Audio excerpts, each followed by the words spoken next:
అదరగొట్టే కారం రంగు రుచి ఆచి కారం పొడి. తిరుపతి జిల్లా గూడూరులో రౌడీ మూకలు రెచ్చిపోయాయి. మద్యం మత్తులో ఇంజనీరింగ్ కళాశాల విద్యార్థులు హల్చల్ చేశారు. జర్నలిస్ట్ షాప్ యువకుడిపై విచక్షణారహితంగా దాడి చేశారు.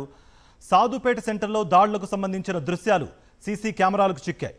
కూటమి ప్రభుత్వంలో సామాన్యులకే కాదు జర్నలిస్టులకు కూడా రక్షణ లేకుండా పోయింది. పోలీసులు లా అండ్ ఆర్డర్ను కాపాడటంలో ఫెయిల్ అయ్యారని ప్రజలు అంటున్నారు. తిరుపతి జిల్లా గూడూరులో రౌడీ మూకలు రెచ్చిపోయాయి. మద్యం మత్తులో ఇంజనీరింగ్ కళాశాల విద్యార్థులు హల్చల్ చేశారు. జర్నలిస్ట్ షాప్ యువకుడిపై విచక్షణారహితంగా దాడి చేశారు. వారు సాధుపేట సెంటర్లో దాడులకు సంబంధించిన దృశ్యాలు సీసీ కెమెరాలకు చిక్కాయి. కూటమి ప్రభుత్వంలో సామాన్యులకే కాదు జర్నలిస్టులకు కూడా రక్షణ లేకుండా పోయింది. పోలీసులు లా అండ్ ఆర్డర్ను కాపాడటంలో ఫెయిల్ అయ్యారని ప్రజలు అంటున్నారు. ఇదే అంశానికి సంబంధించి మరింత సమాచారం మా ప్రతినిధి లోకేష్ అందిస్తారు.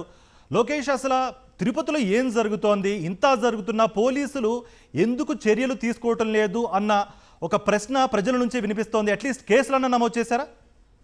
కార్తీక్, ఏదైతే తిరుపతి జిల్లా గూడూరుకు సంబంధించి గత రాత్రి విద్యార్థులు ఏదైతే ఇటు ఆశంకర కాలేజీకి సంబంధించినటువంటి ఇంజనీరింగ్ విద్యార్థులు ఇటు గంజాయి అదేవిధంగా మద్యం మత్తులో ఒక షాపు వ్యక్తి పైన అదేవిధంగా ఒక జర్నలిస్టు పైన తీవ్రంగా దాడికి పాల్పడినటువంటి ఘటన తీవ్ర కలకలం రేపుతున్నటువంటి పరిస్థితి. తరచూ ఆదిశంకర కాలేజీకి సంబంధించినటువంటి విద్యార్థులు ఇటు గ్రూప్ తగాదాలు కావచ్చు, అదేవిధంగా ఘర్షణలు కావచ్చు, వివాదాల్లో చిక్కుకుంటూ కూడా వార్తలోకి ఎక్కుతున్నటువంటి నేపథ్యంలోనే నిన్న రాత్రి ఒక జర్నలిస్టు పైన ఒక షాపుకు సంబంధించినటువంటి వ్యక్తి పైన దాడికి దిగారు. మద్యం మత్తు అదేవిధంగా ఇటు గంజాయి మత్తులో వాళ్ళు చేస్తున్నటువంటి అరాచకం ఇంత కాదని చూడాలి.